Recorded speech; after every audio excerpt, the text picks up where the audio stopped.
Olá, boa noite. O Globo Repórter de hoje faz uma viagem no tempo por uma região cheia de tesouros naturais.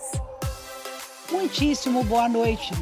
Vamos percorrer paisagens deslumbrantes, com praias selvagens e até uma cachoeira à beira-mar. E tudo isso entre as duas maiores cidades do Brasil. Estamos falando de Paraty e da natureza intocada da Costa Verde, com comunidades que vivem isoladas, onde só é possível chegar de barco. Refúgio de espécies ameaçadas de extinção, como o boto cinza e o muriqui do sul. Um lugar cheio de histórias e tradições, onde parece que o tempo parou. E com uma culinária que valoriza os sabores do passado.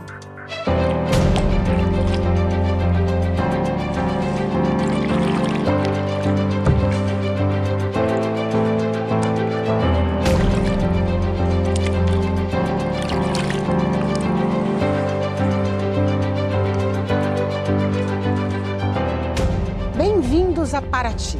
Isso aqui também é Paraty. A famosa cidade colonial é cercada de áreas cobertas de vegetação nativa, como este mangue, berçário de muitas espécies, no Saco do Mamanguá.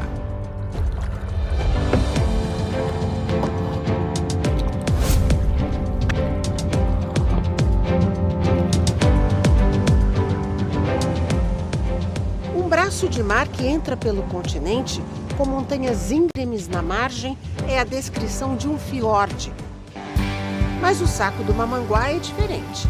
Neste cenário tropical, o mar formou um caminho de águas rasas com no máximo 10 metros de profundidade. Por isso, em vez de fiorde, o nome correto é ria, uma área de transição entre o mar e a terra, onde chegam nutrientes para mais de 100 espécies.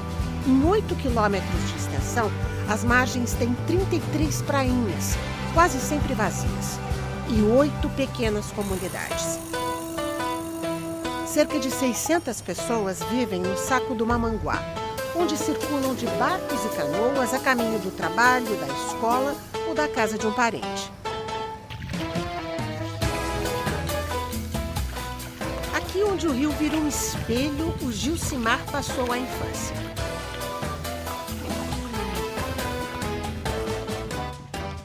Catando caranguejo, siri e sururu. A gente usa farofa ou se não coloca ele na grelha com brasa e ele começa a abrir todo e você come ali ele, muito bom. O Gilcimar está acostumado com o clima instável do Mamanguá. E o tempo aqui é esse mesmo, né? É assim Sol, mesmo. chuva, de repente. Dessa forma. É o que faz essa natureza também Ser ficar tão desse bela jeito. assim, isso, esse verde tão bonito. Tanta beleza que merece ser vista de cima. Aqui é o Pão de Açúcar do Mamanguá. Ele é 24 metros mais alto que o Morro Famoso, com o mesmo nome, na Baía de Guanabara. No Mamanguá, a vegetação nativa ainda cobre mais de 80% da região. E é isso, bom? Mas isso não significa que a ocupação humana seja recente por aqui, muito pelo contrário. Essas mais de 10 gerações foi tudo passado aqui. Os antepassados do Gilcimar chegaram há quase 300 anos, quando ganharam da coroa portuguesa estas terras no fundo do manguezal. Eles vieram de Portugal e por aqui a família Correia aumentou. Tem os indígenas aí no meio, que eram os guaianazes, tem os africanos que vieram para cá como escravos, né? Que é essa mistura aí do povo brasileiro, que é a nossa, que é os caiçaras, que pega todas as etnias, essas culturas, né, que vieram com esses povos, né? Na beleza de paisagens como esta pequena ilha, a natureza do Mamanguá esconde lembranças terríveis. Ficou Mal Assombrada, hoje em dia é conhecida como Mal Assombrada. Que a gente passa de barco aqui, às vezes escuta alguém assoviando ou gritando. Aparece uma figura aqui à noite também, que as pessoas ficam bem incomodadas assim. Aí muita gente não gosta de ficar nessa ilha aqui não. Esse é um ponto que alguns donos de fazenda usavam para deixar abandonar os escravos doentes e mais velhos. Eles amarravam em volta da ilha, presos nas pedras, e aí morriam e depois jogavam numa gruta que tem ali em cima. A memória dos caiçaras, o mar, as ruas de pedras. Por aqui parece que tudo inspira uma reflexão sobre o nosso passado. Paraty entrou para a história como um porto, um local de passagem para o ouro descoberto há mais de 300 anos em Minas Gerais. Anos depois, a decadência econômica isolou a cidade e congelou esta paisagem no tempo. Mas ficaram riquezas em terra firme e no mar de Paraty, que nós vamos explorar agora para mostrar lugares pouco conhecidos. Essas águas abrigam várias espécies de botos e de golfinhos, inclusive o boto cinza, ameaçado de extinção.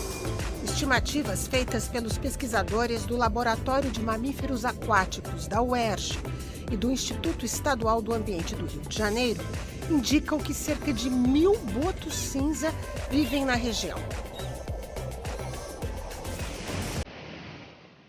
Logo fazemos uma outra descoberta. A praia perfeita existe, selvagem, vazia, com areia fina, água transparente e mar que nunca fica fundo. É a Praia dos Antigos. O nome da praia vem passando de geração em geração numa referência aos antigos moradores deste local. Mas todos eles foram indo embora. Hoje, ninguém mais mora aqui. Sem construções e com a mata preservada, parece incrível. Mas esta praia selvagem fica entre as duas maiores metrópoles do país, Rio de Janeiro e São Paulo. De 40, vamos dizer assim, de 40 até a década de 70, moravam algumas pessoas aqui. E aí, como se referia aquela pessoa lá de trás, falava assim, os antigos que moravam lá. Aí os antigos que moravam lá. E nisso foi indo ficando Praia dos Antigos, Praia dos Antigos. Elas viviam da caça, né, e da pesca e agricultura de subsistência. Desde o tempo dos antigos, a vida mudou pouco para a família do Teteco e de outros caiçaras que fundaram uma comunidade de pescadores numa outra praia da região, conhecida como Ponta Negra. Aqui não tem carros nem estradas. A energia elétrica chegou há apenas 3 anos. O acesso é só por trilha ou barcos. E a chegada é sempre com emoção.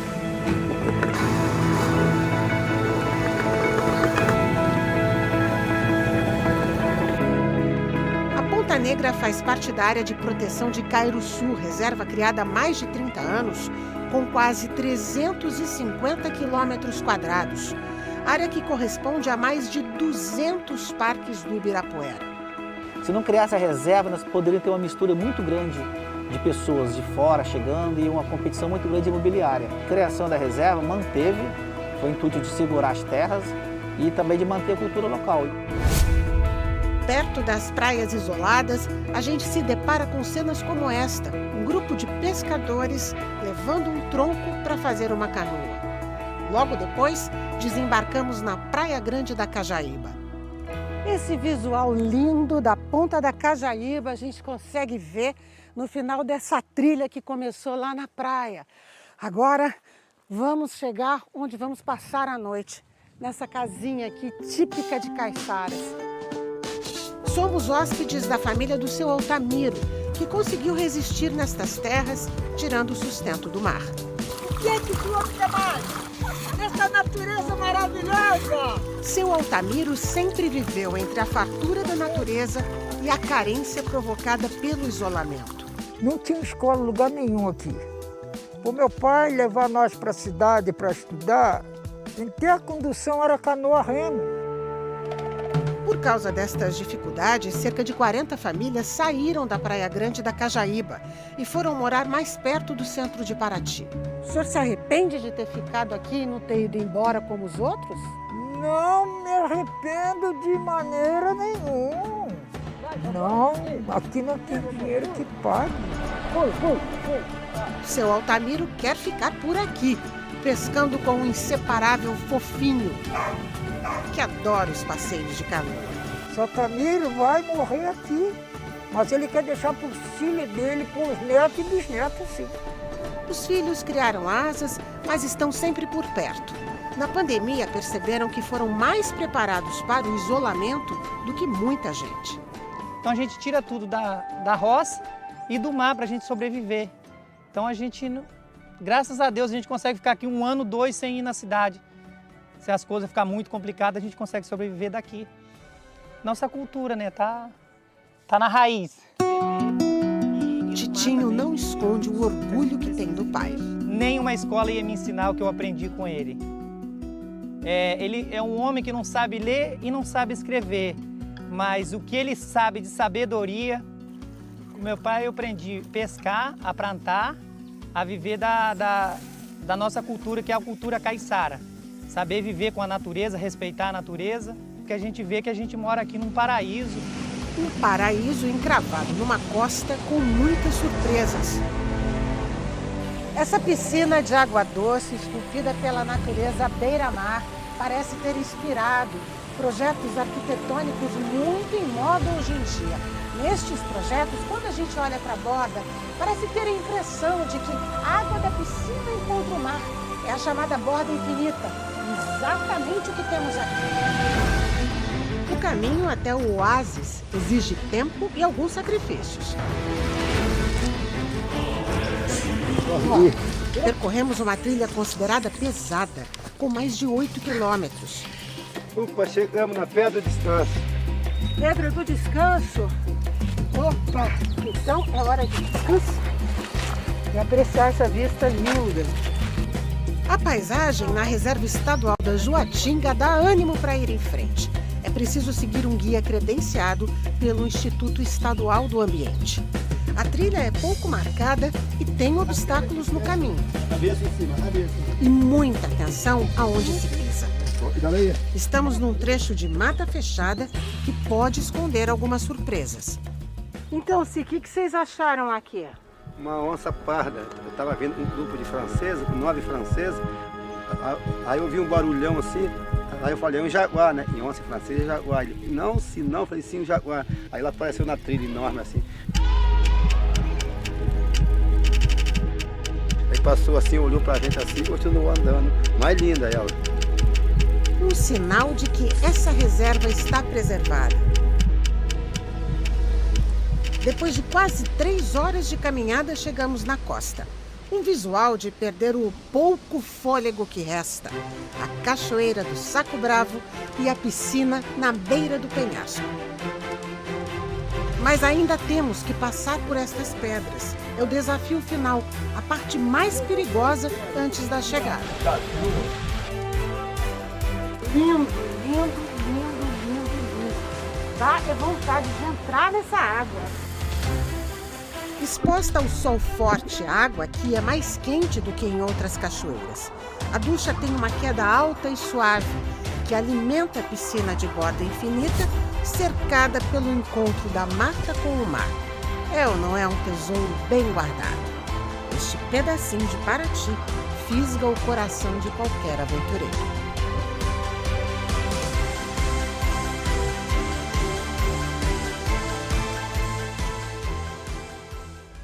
No próximo bloco, o cuidado com espécies ameaçadas de extinção. E o passarinho que desapareceu por quase 150 anos, mas que voltou a Paraty.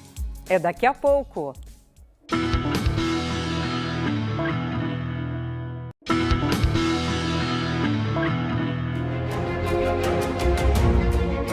Vale a pena acordar de madrugada para ver o dia chegar sobre o mar de Paraty. O sol aparece e mostra o patrimônio da humanidade em toda a sua extensão.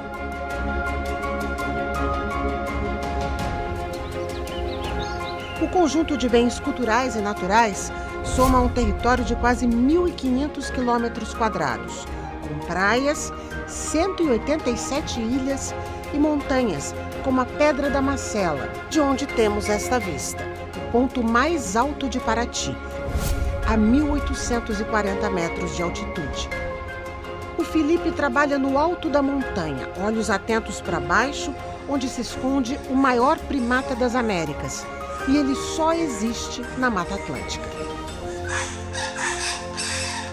O muriqui do sul está na lista dos animais criticamente ameaçados. Aqui nesta região, a espécie foi considerada extinta durante 15 anos, até que em 2014, pesquisadores encontraram um grupo de muriquis do sul.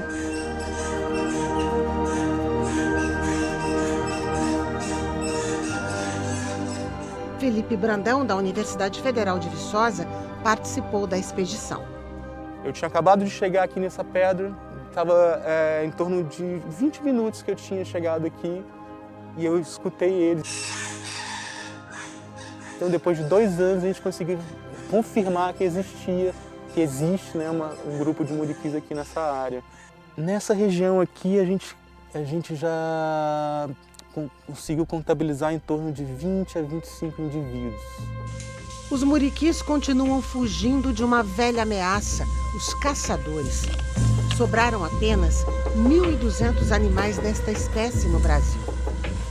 Então a gente tem esse papel hoje de tentar conscientizar as pessoas a não caçarem mais os muriquis para poder, quem sabe, um dia essa população volte a crescer, assim como ocorre com outras populações, né, das baleias, das tartarugas. É uma emoção muito grande estar vendo um bicho que é, né, ameaçado de extinção. Então, quando a gente consegue ver, contar 5, 10, 15 indivíduos, para a gente já é uma vitória.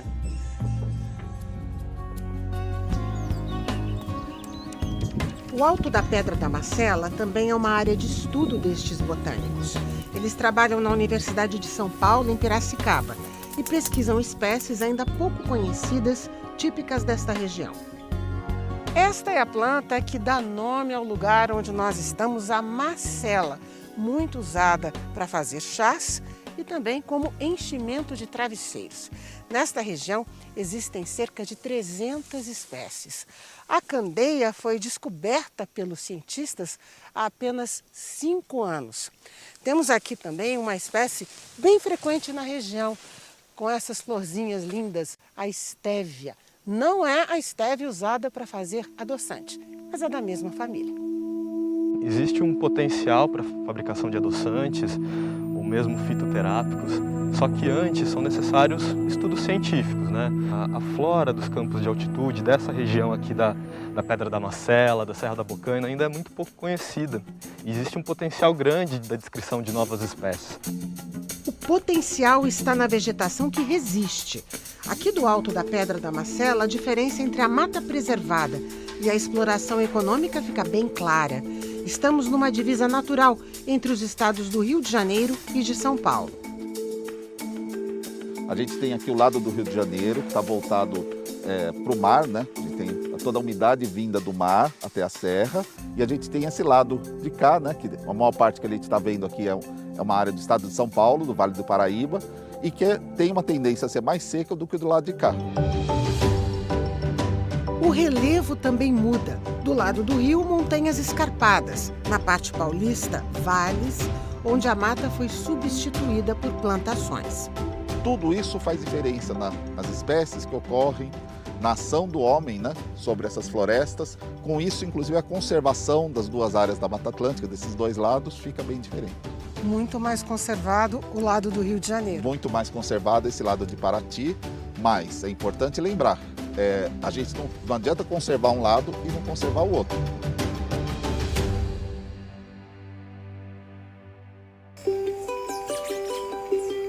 Quem vive perto de uma área preservada tem este privilégio. Recebe a visita do saí azul e do gaturamo. De manhã cedinho, a Fabiola bota restos de frutas para os pássaros e reabastece o bebedouro, que atrai o beija-flor e a cambacica.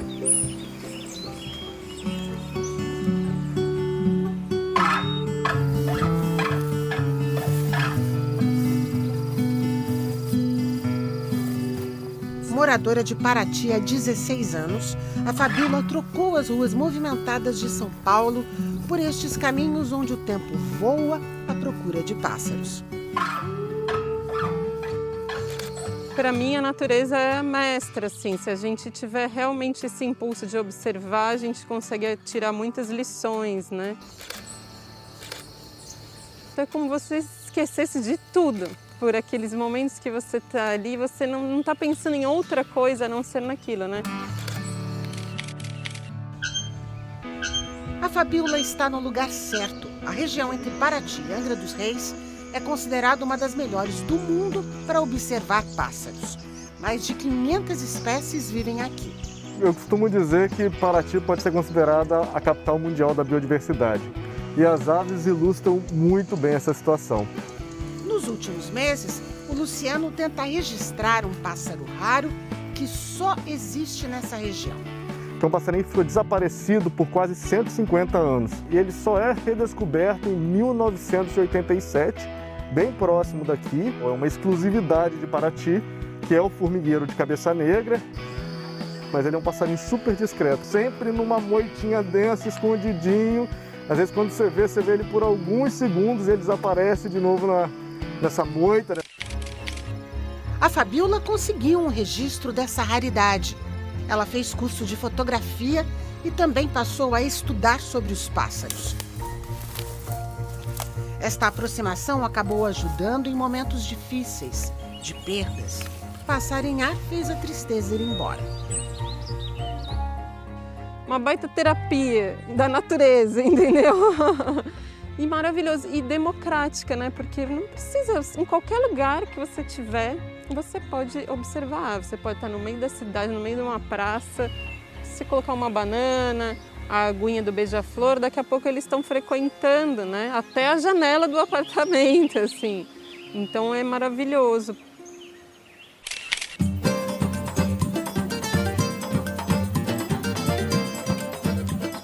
Os passarinhos do Seu Américo são feitos de barro.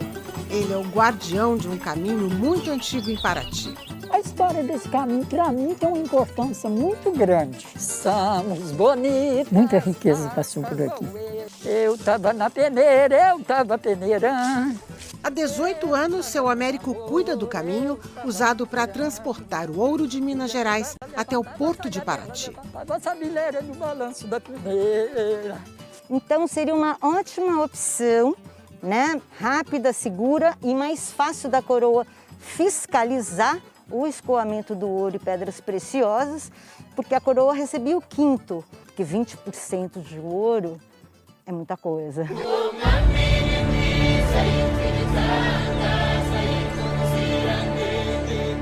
Um percurso que os negros cativos faziam a pé por mais de um mês.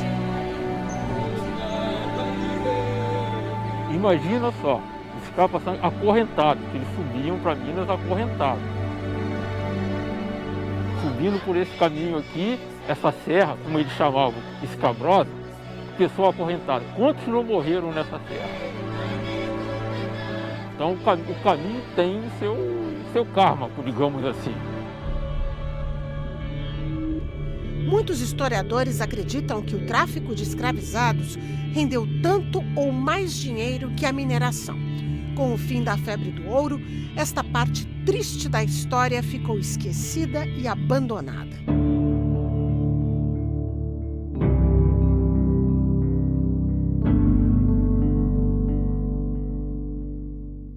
Este pedaço do calçamento de pedra, feito no século XIX, só foi revelado em 2003 pelos pesquisadores do projeto na Trilha da História. Uma parte do caminho do ouro continua escondida debaixo da terra, como este trecho que a gente vai percorrer agora.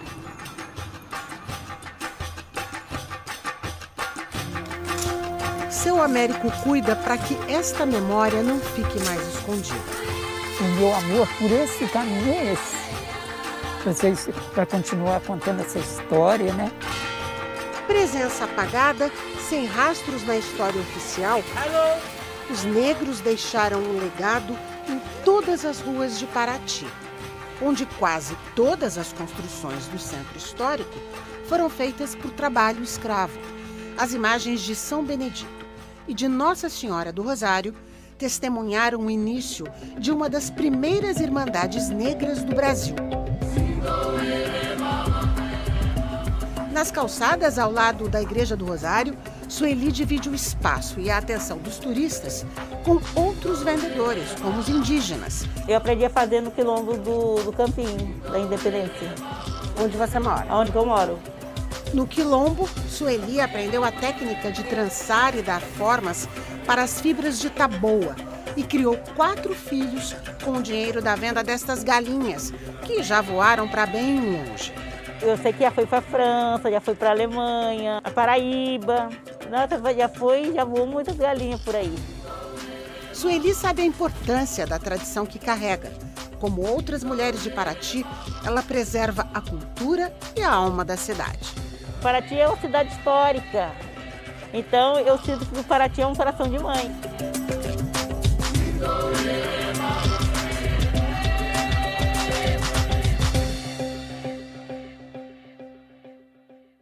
Daqui a pouco, tradições que dão água na boca.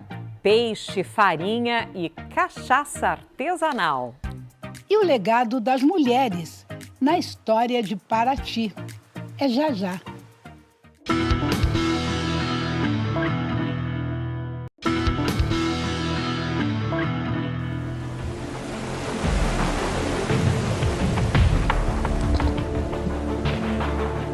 A canoa é uma velha companheira da Maria Isabel, que nasceu em Paraty. Quando ela comprou este sítio, há 35 anos, não tinha estrada nem eletricidade. O transporte era o cavalo ou a canoa. Mas Maria Isabel tinha o que mais precisava.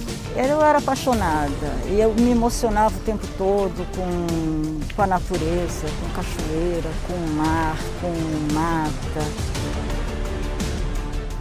Sapato só atrapalhava, deixei os sapatos. Maria Isabel pratica a liberdade dos pés descalços, dos cabelos compridos, de uma vida simples.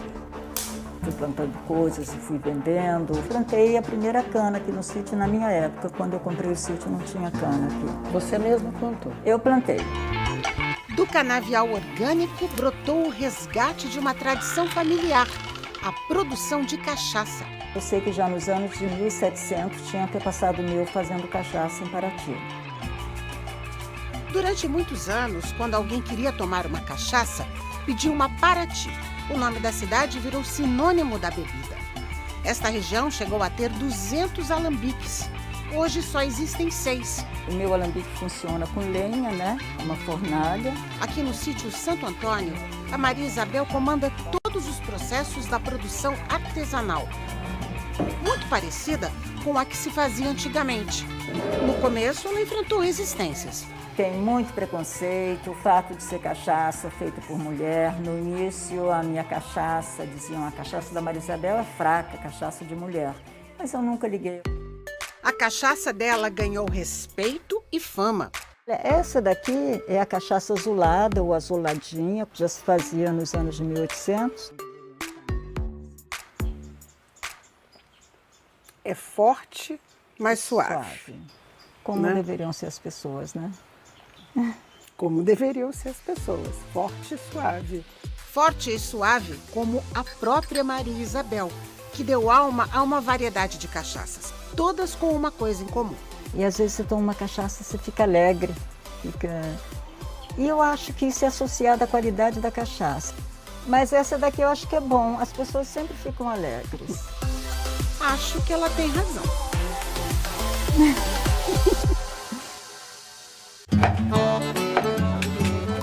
E depois do aperitivo da terra, o prato que traduz a alma de Paraty. Peixe com banana e pirão. A dona Jandira guarda a receita caiçara, feita com ingredientes aqui da Praia Grande da Cajaíba. O tomate é daqui, o coentro é daqui, tudo daqui. O peixe foi pescado aqui. O peixe foi pescado fresquinho daqui. Tem um sabor diferente, né? Tem.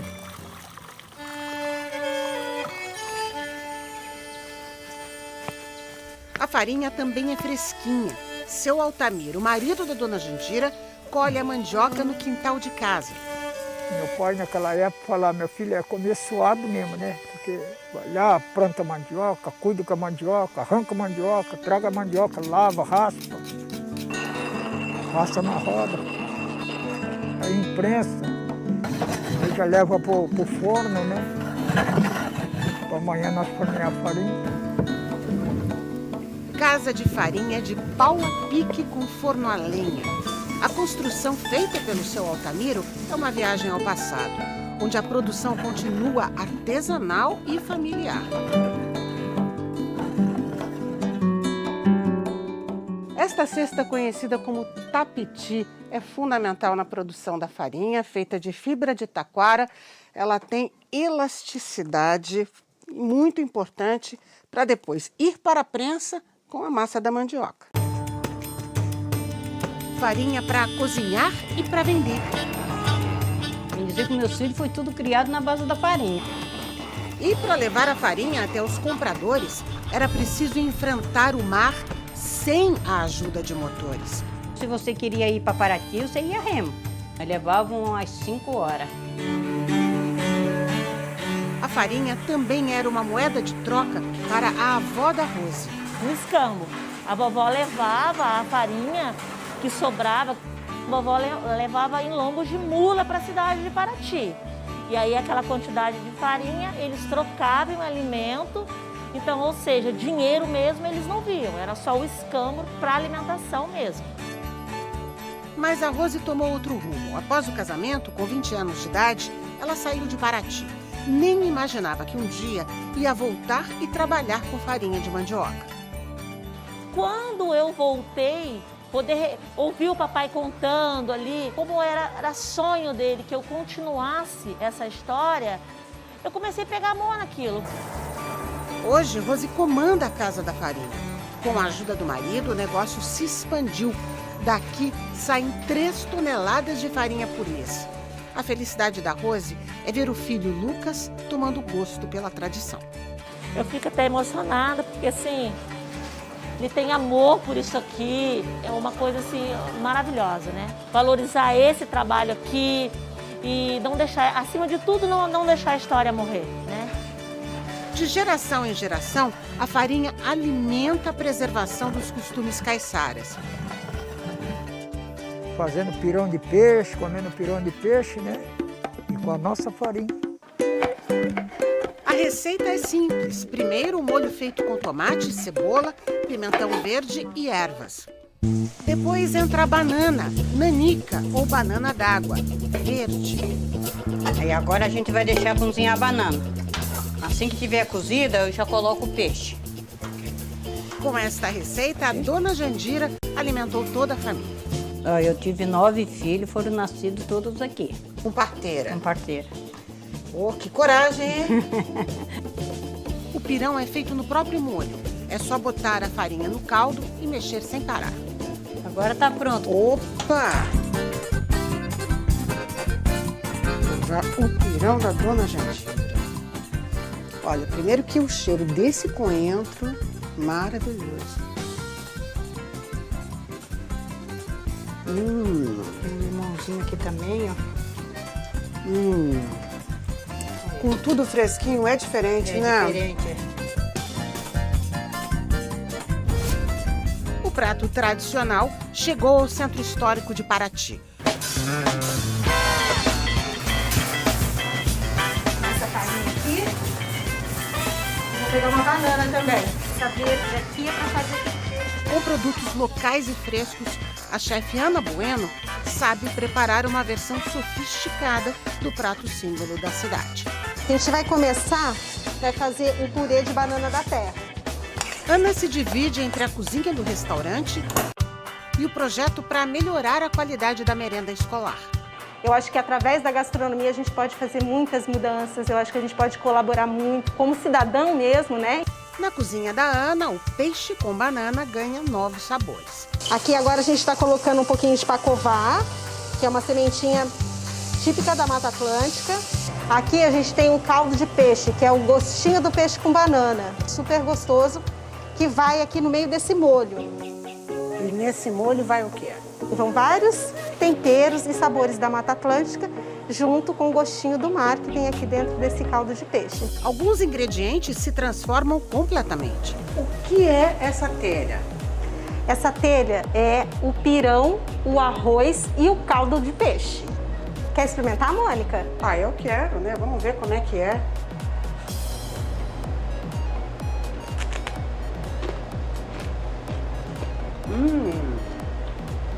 Nossa, que delícia! É bom?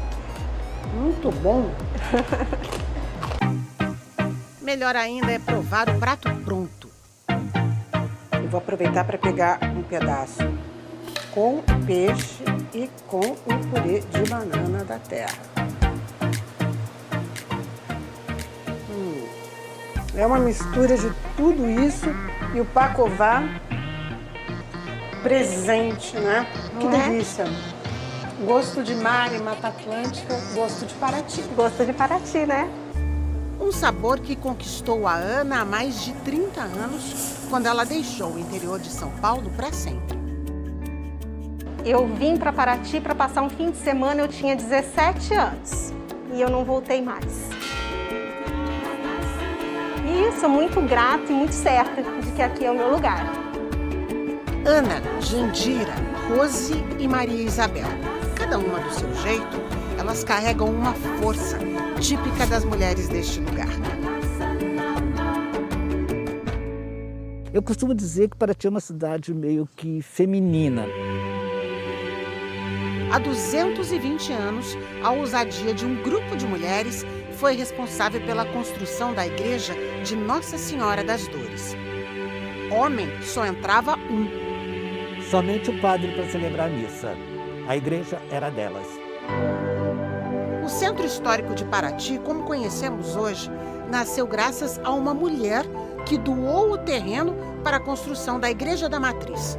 A obra só terminou com a determinação e o dinheiro de outra mulher, Geralda Maria da Silva.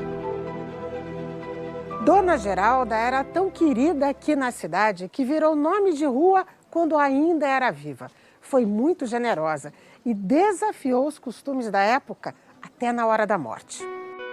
Ela, no testamento, ela doa 17 casas para 17 famílias de escravos e 2 fazendas, cada fazenda mais ou menos com umas 5 ou 6 famílias de escravos, como forma de sobreviverem.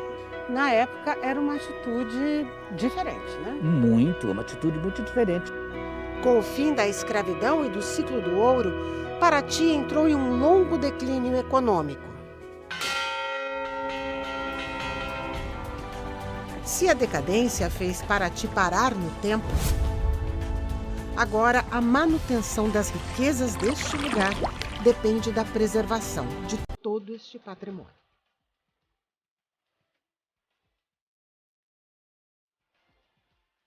E fique agora com a série FBI na seção Globoplay. Para todo mundo, um fim de semana maravilhoso. Um ótimo fim de semana para você.